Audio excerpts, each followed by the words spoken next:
रिस्से तुत्ती हुई रेत, एक गुलाम जिसे पत्थरों पर लिटाया गया, जिसके सीने पर वजनी पत्थर रखे गए, लेकिन उसकी जबान पर सिर्फ एक ही लफ्ज था, अहद।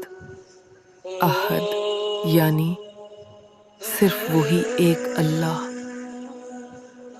फिर आए हजरत अबू बकर सिद्दीक और सारी दौलत देकर फरमाया, बिलाल अब आज़ाद है।